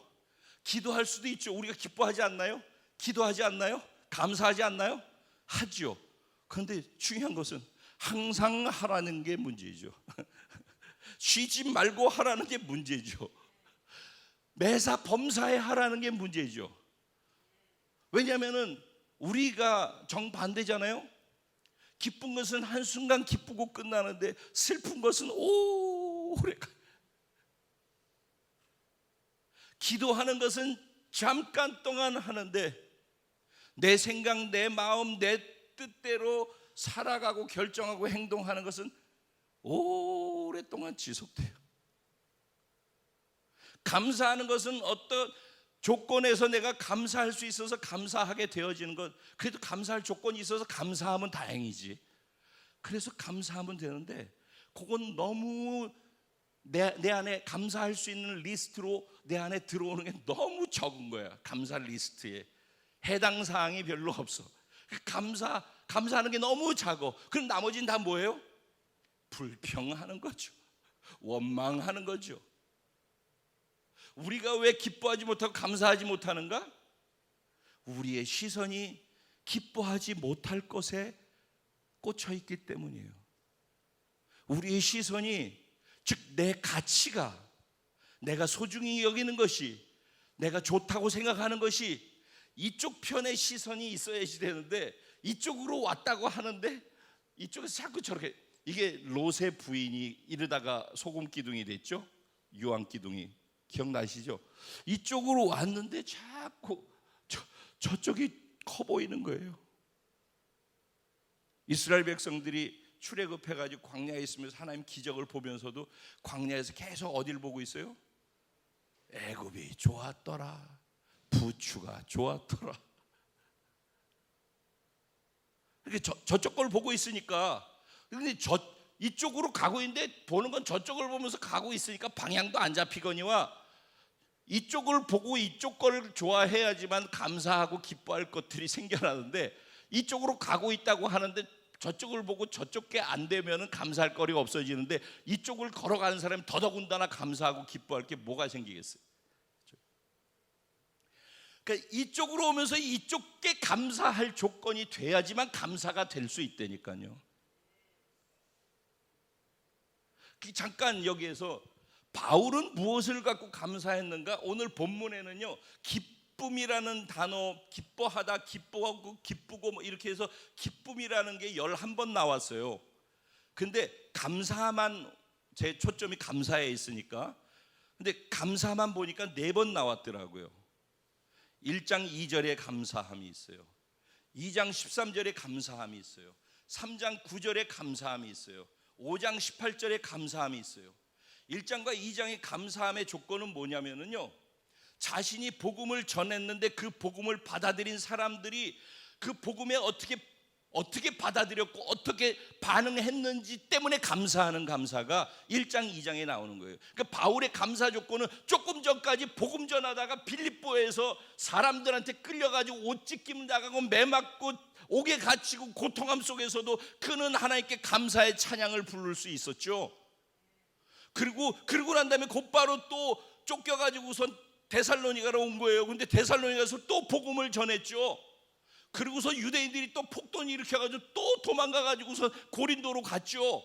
근데 고린도 가가지고서 불평하고 원망하고 어떻게 이럴 수가 있고 이게 아니라 고린도 가가지고 또 복음을 전하면서 데살로니가에 있는 성도들이 신앙의 상태가 어떻게 되는지 그게 걱정이 되고 또 그 소식을 들으니까 그게 너무 감사해서 감사하다고 하잖아요. 근데 보면 1장에 보면은 뭐라고 감사가 나오냐면은 내가 너희로 인해서 감사한다라는 거예요. 무엇 때문에 감사하는? 내가 너희한테 말하는 그 말을 내가 너희한테 복음을 전했다는 거예요. 복음을 제가 늘 여러분들한테 복음을 전하죠. 여러분들 복음을 전했는데 내가 전한 복음을 말로 받지 않았대요. 말로, 즉 지식으로 설교로 듣지 않았대요. 그리고 복음을 받아들였는데 뭘로 받았대요? 능력의 복음으로 받아들였대요. 그리고 성령으로 받아들였대요. 그리고 큰 확신으로 받아들였대요. 너희가 그렇게 받아들였기 때문에 믿음의 수고를 하고 믿음으로 자신의 믿음으로 할 수 있는 것들을 감당하고 사랑의 수고를 하고 소망의 인내를 하면서 살았는데 그것이 내가 너에게 3주 동안에서 말씀을 전했는데 복음을 전했는데 그거를 그렇게 받아들이고 너희 믿음이 자라고 소망이 자라고 사랑이 자라서 주변 마게도냐와 아가야 지방까지 너희의 신앙생활하는 게 확장돼서 소문이 났는데 너희가 사람들한테 본이 됐다는 소식을 들으니까 너희들이 신앙생활 속에서 자라가는 것이 복음을 그렇게 듣고 반응해 주는 것이 너무너무 고마워서 하나님께 감사한다는 거예요. 감사의 조건과 수준 자체가 아예 다르지 않겠습니까? 근데 이쪽으로 가면서 그것이 감사의 조건이 돼야 되는데 저쪽 게 감사의 조건을 찾으면서 이쪽으로 가는 것은 이쪽 가지도 못하거니와 감사도 못하거나 그러니까 늘 불평 원망 속에서 우울하고 침울하고 늘 가라앉아가지고서 아무것도 할 수 없는 선한 영향이나 긍정이나 밝음이나 기쁨이나 이런 거를 흘려줄 수가 없는 이유가 거기에 있다라는 거죠. 그 다음에 또 감사한 건 뭐냐면 내가 이렇게 말씀을 전했는데 사람의 말로 받지 않고 하나님이 하시는 말씀으로 받아준 것이 너무 감사하다는 거예요. 그렇게 받았기 때문에 너희들이 거기에 사람에게 반응하듯이 하지 않고 하나님께 반응하듯이 반응할 수 있었기 때문에 너희가 그렇게 살 수 있어서 그것이 감사하다는 거예요. 그러고 난 다음에 3장에서는 뭐라고 하냐면 이런 감사 조건을 갖고 내가 하나님께 어떤 방식으로 감사해서 보답을 해야 될고 그의 감사의 보답의 내용은 고민거리는 이런 것들이었어요. 그러면서 마지막 5장에서 이렇게 얘기하는 거예요. 범사에 감사해라. 이게 너희한테 복이야. 감사는 사실 만복의 근원이에요. 감사하는 사람에게 복이 임하는 거예요. 웃으면 복이 온다. 누가 웃을 수 있어요? 감사하는 사람이 웃을 수 있고 기뻐하는 사람이 웃을 수 있지. 울면서 기쁘다 그래요? 웃으면 복이 오잖아요. 기뻐하고 감사하는 자에게 복이 오는 거예요. 늘 칙칙하고 그렇게 우울하고 그늘져 있고 그러면 사람도 안 모여요. 그런 데는 뭐가 모이냐? 파리만 꼬여요. 그럼 내 주변에 건강한 사람을 둬야 돼요. 그러면서 또 하나 감사거리가 뭔지 아세요? 바울이 주님이 곧 오신다라는 거에 대한 기대감 때문에 감사한 거예요. 그게 데살로니가서 전체의 내용이에요. 여러분 이론 말고 진심으로 이론 말고 여러분 주님이 오시는 거에 대해 기대감이 있으세요? 그 설레임이 있으세요? 주님이 오실 거라는 확신 속에서 감사함이 있으세요?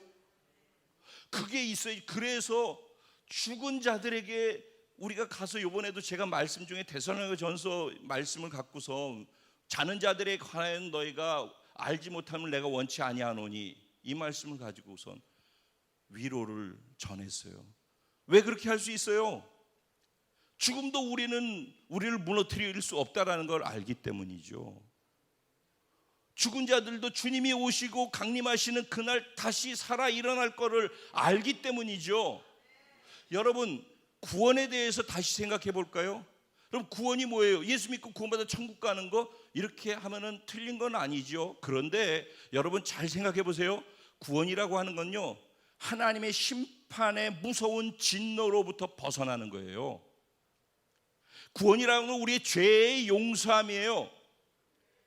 죄가 있으면은 하나님의 무서운 심판의 진노가 불같이 임한다라는 거예요. 그걸 감당할 수 있는 사람이 없다라는 거예요. 그래서 그 마지막 때 주님이 오실 때에는 하나님을 모르는 죄 가운데 있는 사람들은 무서운 고통 속에, 두려움 속에 들어가는 거예요. 그런데 우리 예수 믿는 사람들은 예수 때문에, 예수 죽을 때 내 죄 죽어서 나를 하나님의 생명으로 새롭게 했기 때문에 그 두려운 심판에서 벗어난 자라는 거예요. 그러면 우리의 구원에 대해서는 심판과 주님이 오시는 것이 구원의 소망인 거예요. 근데 우리는 구원받았다고 하는데 주님이 오심에 관심이 없고 세상 것에 관심이 있고 저거 채우는 데만 세상 사람들하고 똑같이, 세상 사람들하고 똑같아. 예수 믿어가지고 세상 사람들을 잘 되는 것을 어떻게 이루느냐가 예수 믿는 조건이 돼 있단 말이죠. 그러니까 기뻐할 일이 없고, 그러니까 세상 사람들보다 못하고 이렇게 가게 된다라는 거죠.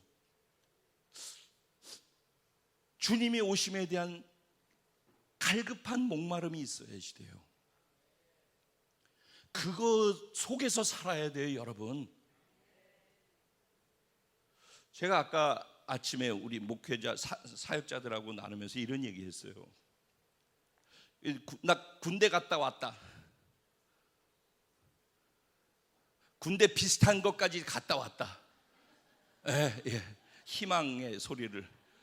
자, 이제 아까 제가 이렇게 물었더니 2년 동안 군대에 있었대요. 풀로 3년 있었어요. 그런데 2년짜리나 3년짜리나 군대는 고러운 거예요. 저희 때는 맨날 개머리판으로 맞으면서 그렇게 했는데 요새 군대는 너무너무 편하고 좋고 무슨 군대 실내화가 있고, 그런데도 자살하잖아요. 그러니까 비교가 안 되죠. 그런데 군대가 고롭다라는 것은 똑같은 거예요. 각자 입장에서. 그러죠. 천하영제는 군대 얼마큼 했죠? 1년 4개월. 오케이. 거기서도 똑같이 하는 얘기가 있었어요. 고롭잖아요, 군대 생활. 근데 똑같이 무슨 얘기는 공통적, 그래도 국방부식에는 돌아간다는 거예요. 그랬죠? 그게 희망인 거예요. 오늘 빠따 맞고 오늘 얼차려하고 삼선 위에 정렬하고 고참들한테 피곤하고 힘들고 그렇게 매일매일이 두렵고 불안한 시간들이 계속 가는데, 그래도 국방부 시계는 돌아간다. 제대 날은 정해져 있다. 날고 기어봐라. 그래, 말뚝 박아라 너는. 그러죠. 너는 여기서 말뚝 박아라. 나는 간다. 그래가지고 군대 생활하는 사람이 이제 고참이 이제 병장이 있는데 신병 짝대기 하나 들고 어쩜 좋냐? 깜깜하구나.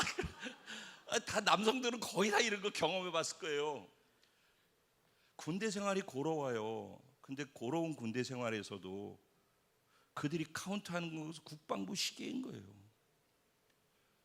제대 날짜인 거예요. 군대에 소망이 있는 것은 제대 날짜가 있기 때문인 거예요. 그게 우리에게는 주님이 오시는 날이라고요. 군대에서는 하루하루를 카운트하고 마지막 한 달 남으면은 그거 지워가면서 하고, 근데 왜 여기서는 주님이 오시는 거에 대해서 왜 살만하니까 그래.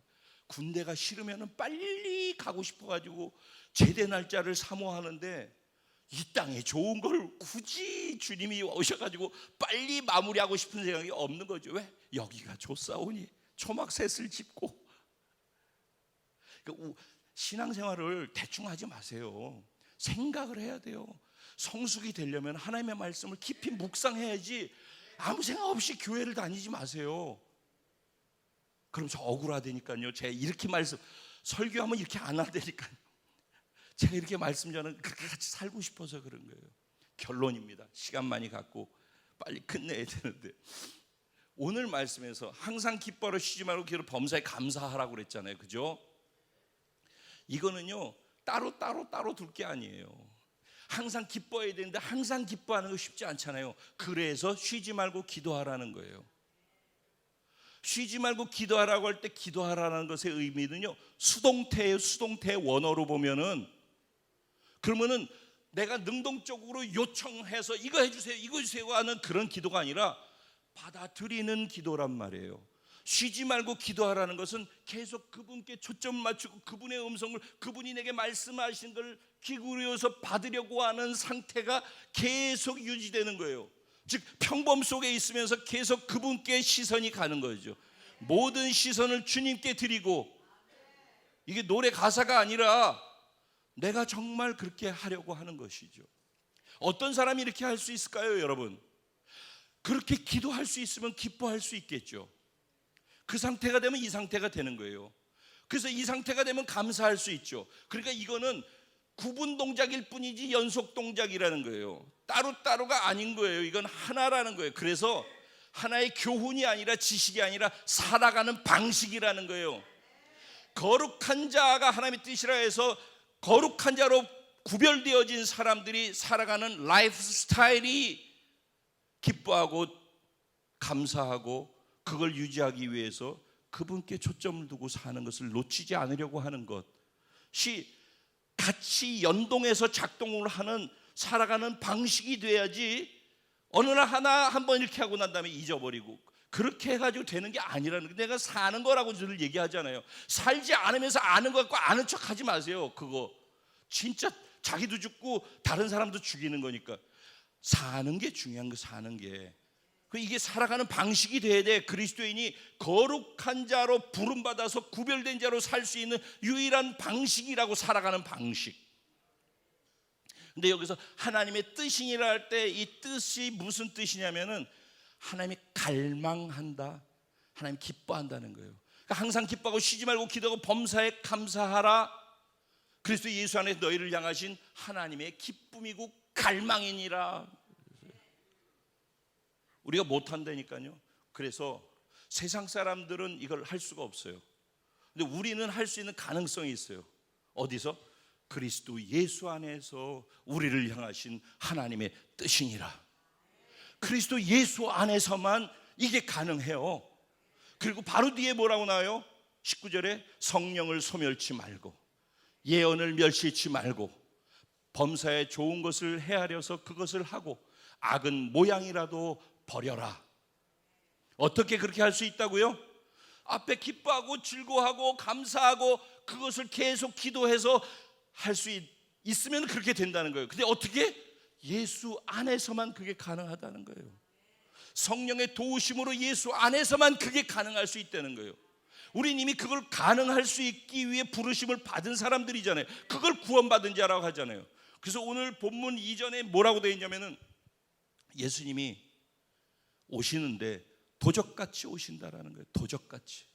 여러분 일기예보 안 듣고 모르고선 그냥 나갔다 그날 갑자기 소나기 내가지고 쫄딱 비 맞은 적이 있죠. 비 오는 거 모르고 세차했다가 그 다음날 비 와가지고 차 엉망돼가지고 오늘 지난 다음에 할 걸, 이런 거 있죠. 예수님이 오시는 것도 그렇다라는 거예요.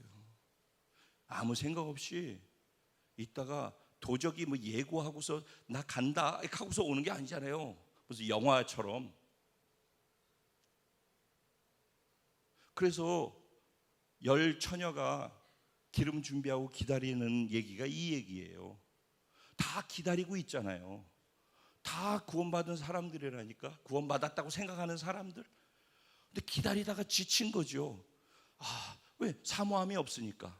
그분이 목적이 아니니까. 그러니까 기다리다 지친 거예요. 근데 지쳐서 졸고 있는데 그때 주님이 오신 거예요. 나중에 억울해가지고선 내가 조금 전까지도 깨가지고 있었는데. 그러니까 오늘 본문 앞에도 예수님이 도적같이 온다는 거예요.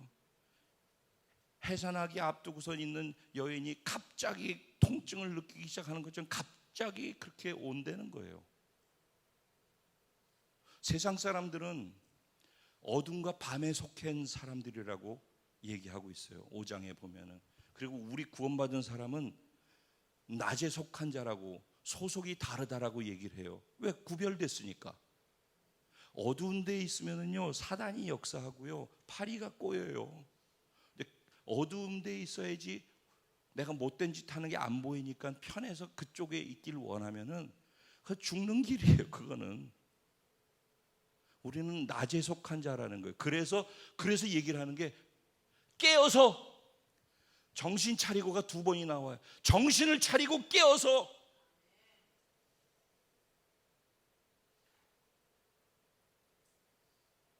정신 차리고 깨어서 주님께 시선을 놓치지 않고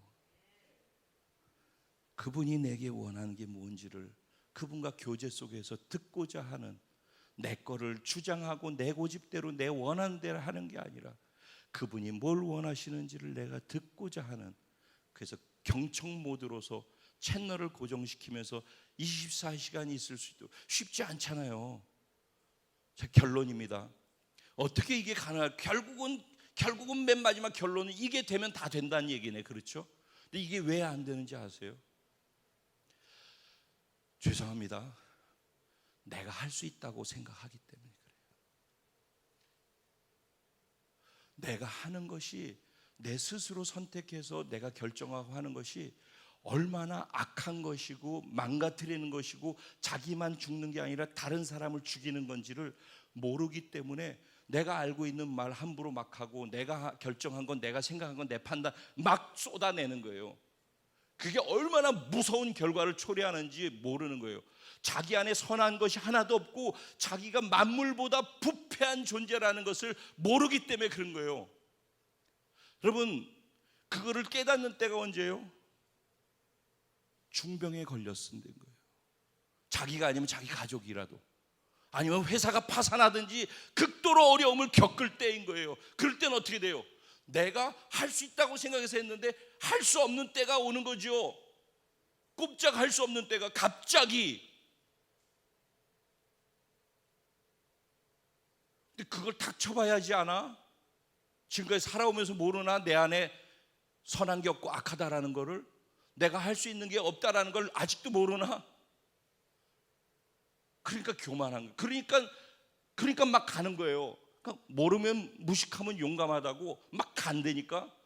근데 이걸 알잖아요. 내가 하는 것마다 다 죄고, 내가 하는 것마다 나쁜 일이 된 거, 잘못 판단하는 것이라고 생각해. 내 껍질로 하는 것, 그 두려워지기 시작하죠. 그래서 그게 두려워져서, 자기를 똑바로 보는 사람은 두려워져서 멈출 줄 아는 거예요. 그래서 훅훅 막 달려갔던 옛날 젊었을 때나 패기 때와 다르게 멈추어 설 줄 아는 지혜로운 자가 되는 거예요. 그래서 멈추어서 그분께 안테나를 초점 맞추는 거예요. 그래서 말을 조심하게 되고, 한번 걸러서 그분이 원하는 말을 하게 되고, 내가 했던 행동대로 안 하고 한번 걸러서 그분이 하는 말과 행동과 표현 방식으로 나를 걸러서 바꾸려고 하는 것이죠. 그게 자기를 부인하고 자기 십자가를 지고 예수를 쫓는 삶이에요. 복잡한 게 아니라 똑같은 얘기잖아요. 그게 십자가 복음을 적용하는 것이에요.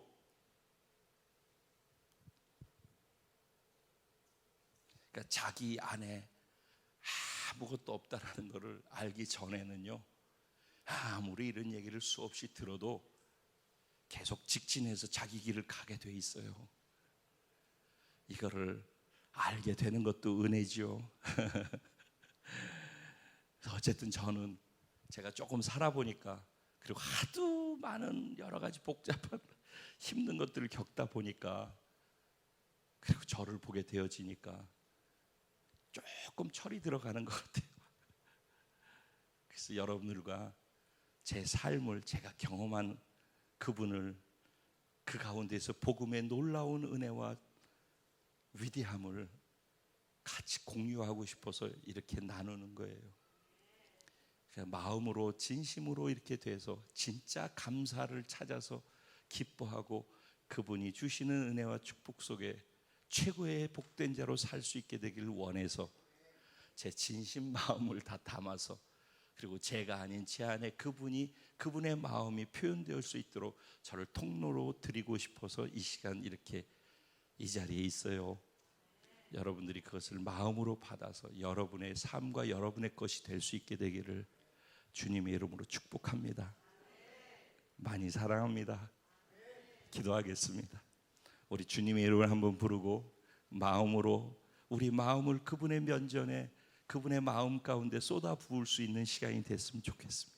기도드리겠습니다. 주여,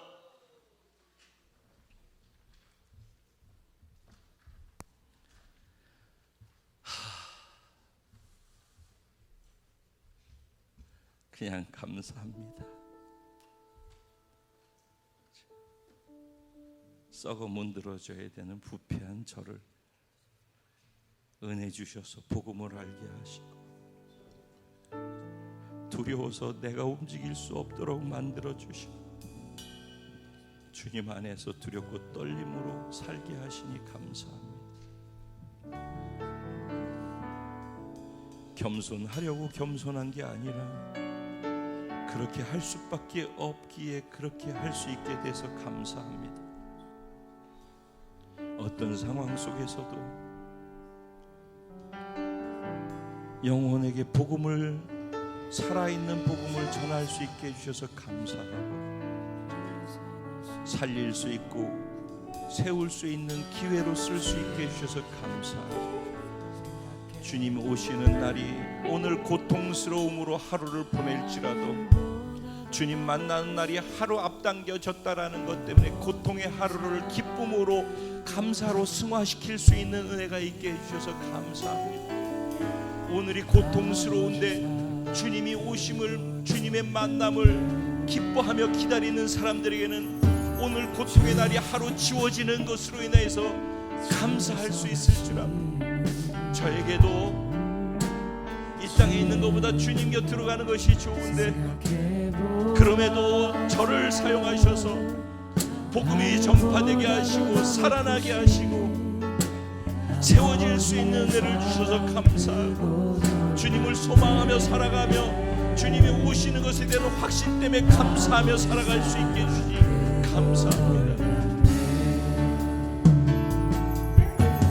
내 어찌 그 사랑 잊으리 내 어찌 주의 은을 잊으리 내 영혼의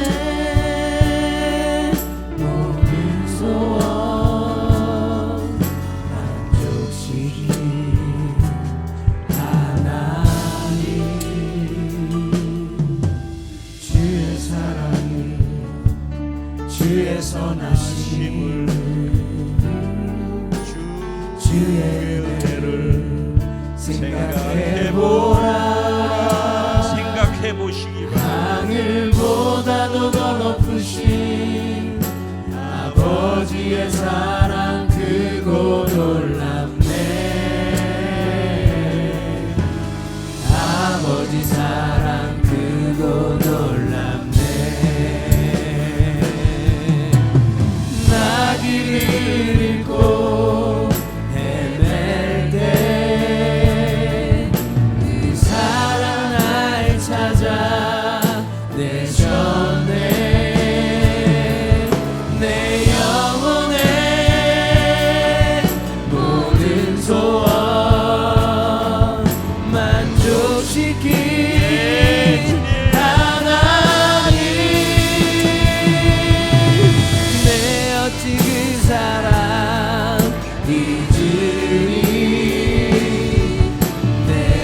주의 긍휼 잊으리 내 영혼의 모든 소원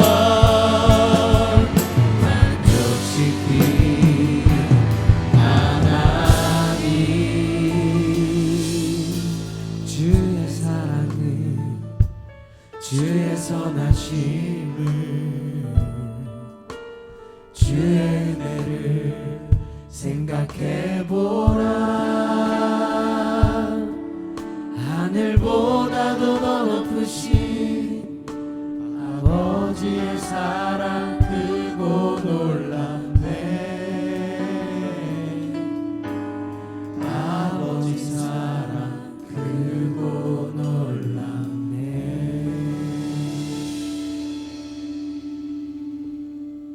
그대로 눈을 감으신 채로 마음을 하나님께로 집중시키시기 바랍니다.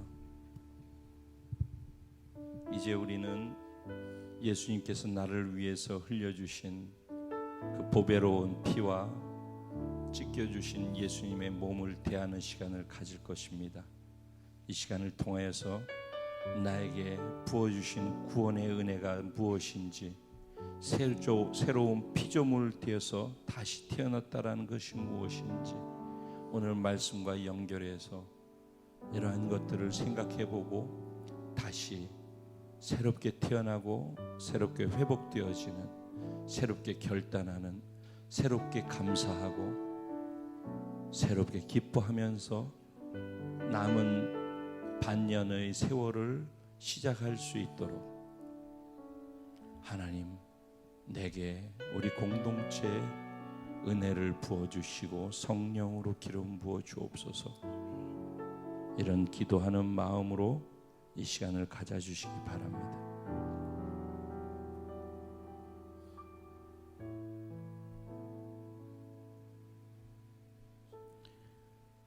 진실로 진실로 너희에게 이르노니 믿는 자는 영생을 가졌나니 내가 곧 생명의 떡이니라.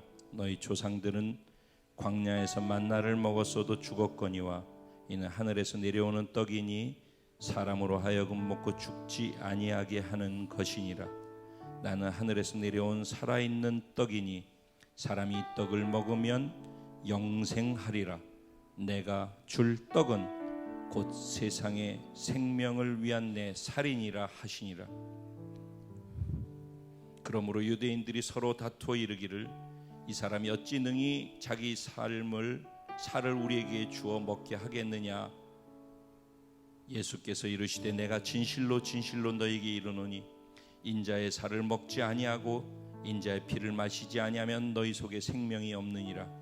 내 살을 먹고 내 피를 마시는 자는 영생을 가졌고 마지막 날에 내가 그를 다시 살리리니 내 살은 참된 양식이요 내 피는 참된 음료로다.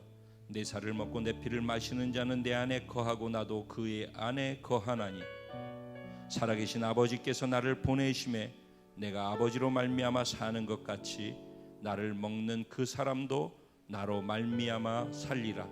이것은 하늘에서 내려온 떡이니 조상들이 먹고도 죽은 그것과 같지 아니하여 이 떡을 먹는 자는 영원히 살리라. 아멘. 하나님, 그렇습니다. 우리 눈앞에는 떡과 포도주가 있습니다.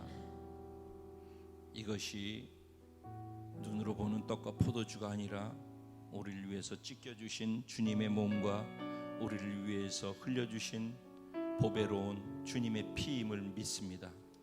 그 믿음으로 이 시간 이것을 먹고 마실 때 내 안에 예수의 생명이 들어오고 예수의 피가 내게 나를 정결케 하고 나에게 새로운 존재로서의 피로 수혈되어지는 것을 믿음으로 취합니다.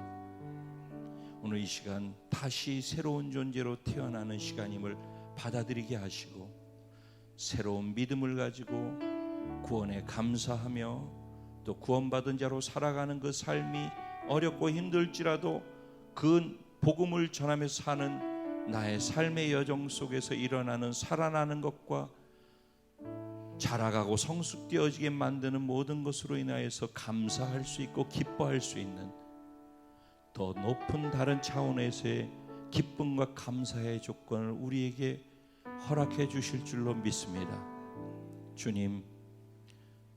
주님께 초점을 놓치지 않게 하시고 주님과 더 사랑하고 더 깊은 교제 속으로 들어갈 수 있어 계속 놓치지 않고 즐거움으로 그 시간들을 맺고 나갈 수 있게 하여 주옵소서. 이 성찬에 성령께서 기름 부으셔서 말씀 전한 대로 기도한 대로 될 것을 기대하고 믿고 감사하며 예수님의 이름으로 기도합니다.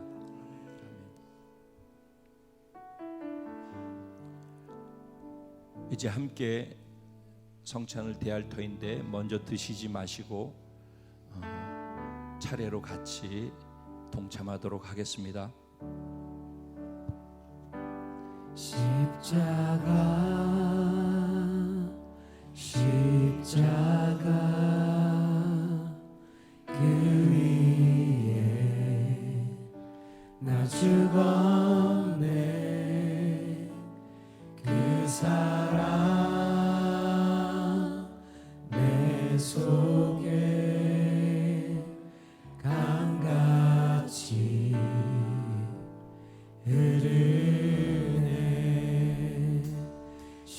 십자가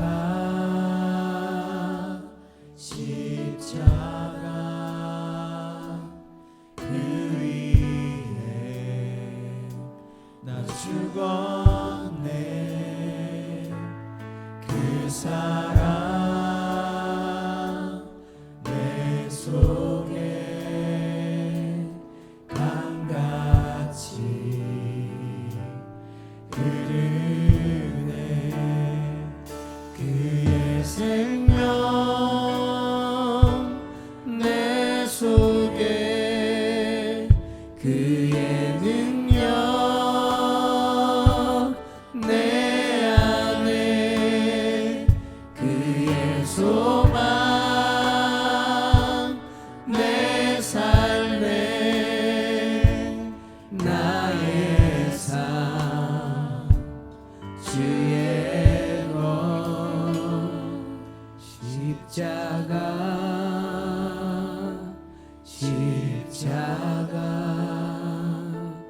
그 위에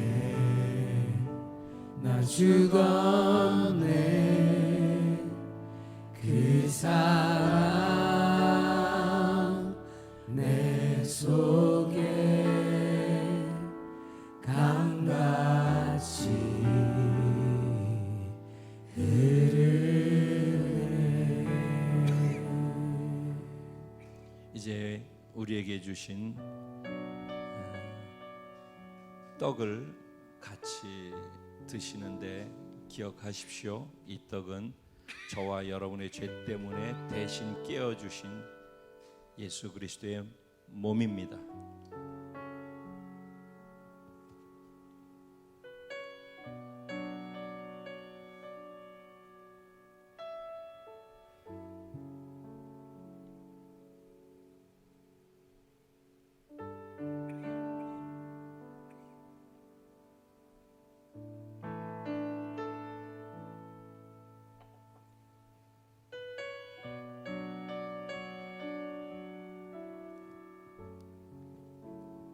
이제 포도주를 같이 들겠습니다.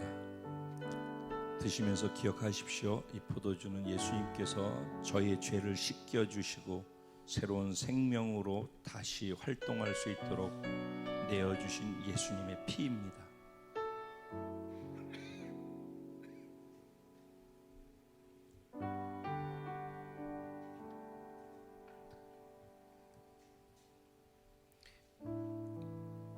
잠깐 이거 생각하시면서 여러분이 이걸 드시면서 가지고 있는 그 믿음을 바탕으로 해서 주님께 감사의 기도를 믿음으로 잠깐 드렸으면 좋겠습니다.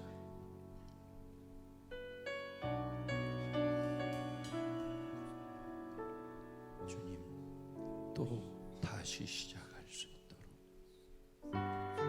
처음 자리로 돌아와 설 수 있게 하셔서 감사합니다.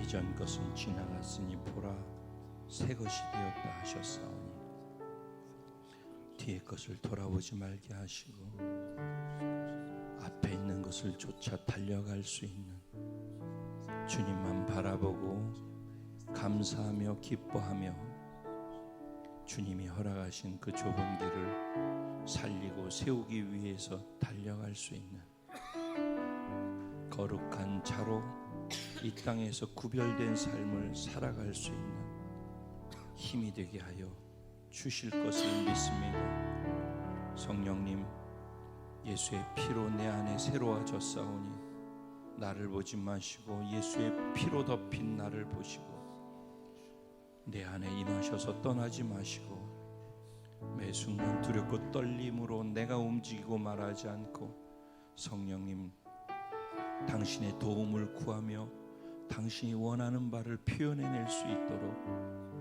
그렇게 당신 나를 온전히 사로잡아 주인이 되셔서 이끌어가 주옵소서.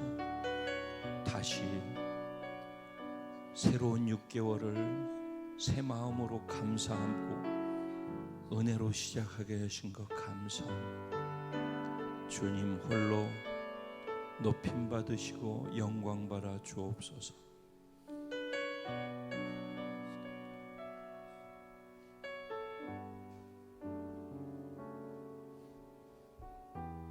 살아계신 하나님, 우리가 다 한 마음으로 주님께 감사를 표현해 드리고 있습니다. 정말 감사합니다. 반년을 보내고 정신없이 허둥지둥 시간 가는 줄 모르고 성큼 넘어온 새로운 시작점인데 그냥 흘러서 들어가지 않고 멈추어 서서 다시 처음부터 첫 스타트를 주님으로 감사함 속에서 시작하게 하시니 감사하고, 이전 것은 지나갔다 하시며 지금 새로운 피조물 됐으니 다시 시작하라고 기회를 주시는 하나님께 감사합니다. 주님, 내게 나로 사는 것에 대한 두려움과 떨림을 주시고 절망을 주시옵소서. 멈추어 설 줄 알게 하시고 한 박자 쉬고 주님을 향해서 주님이 원하시는 것을 듣고 반응해서 표현해내고 말할 수 있는 은혜가 나에게 근육으로 자리 잡아갈 수 있도록, 이것이 긴장 속에 반복 지속되어져서 주님을 많이 표현해낼 수 있게 하시고 주님께 영광이 되게 하시고 우리에게는 축복이 되게 하여 주시옵소서. 감사하면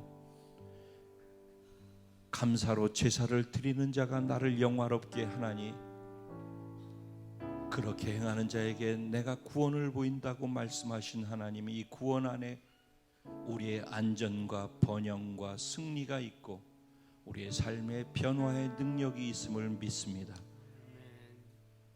감사할 때마다 이런 하나님 나라에 속한 놀라운 은혜들을 경험하는 기쁨이 날마다 더해가게 하여 주시옵소서. 영혼에게 복음을 전하는 자들만 경험할 수 있는 기쁨과 그들이 자라가면서 성숙됨을 보는 기쁨과, 그리고 그 속에서 그것을 전하다가 고통하는 고통도 기쁨으로 승화될 수 있는 또 다른 기쁨의 세계가 있음을, 그것까지 경험할 수 있도록 우리에게, 그래서 많이 기뻐하고 많이 복이 될 수 있도록 또 다른 경지로 우리를 이끌어 주실 것도 믿고 감사합니다. 주님, 수고하고 무거운 짐을 다 주님께 내어 드렸사오니 우리를 편히 쉬게 하시고 우리를 통해 하나님 나라를 경험케 흘러가게 해주실 줄로 믿습니다. 그렇게 행하실 하나님께 감사드리고 다시 오실 나의 우리의 참사랑 신랑 되신 예수님의 이름으로 기도합니다. 아멘. 우리 하나님께 감사의 박수를 마음으로 담아서 드립니다.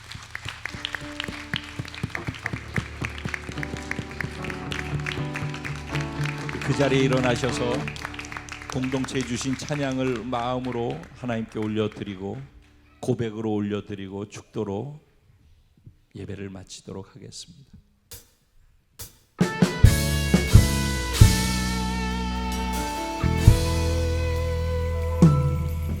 우리에겐 소원이 하나 있네.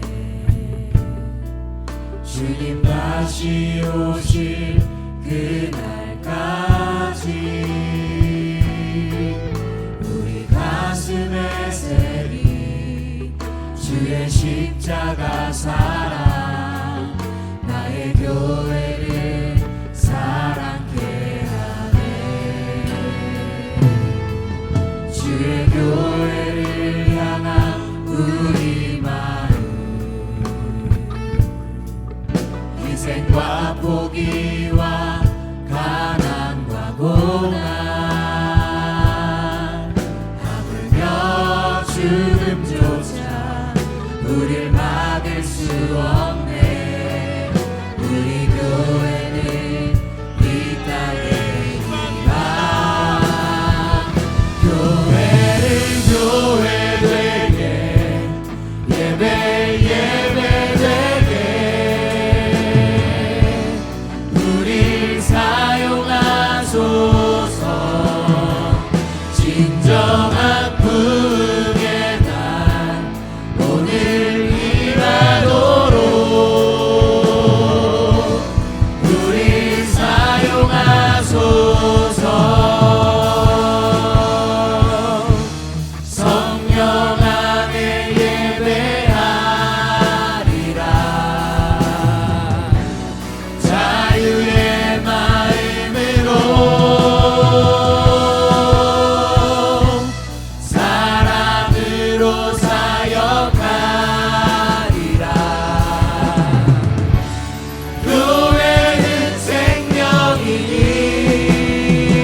예수 그리스도의 무한하신 은혜와 아버지 하나님의 영원하시고도 극진하신 사랑과 보혜사 성령님의 감화 감동 위로 내주 충만 교통 역사하시는 축복이 오늘 하나님의 말씀을 듣고 왜 우리가 거룩해야 하는지, 거룩하기 위해서 우리는 어떤 삶을 살아야 하는지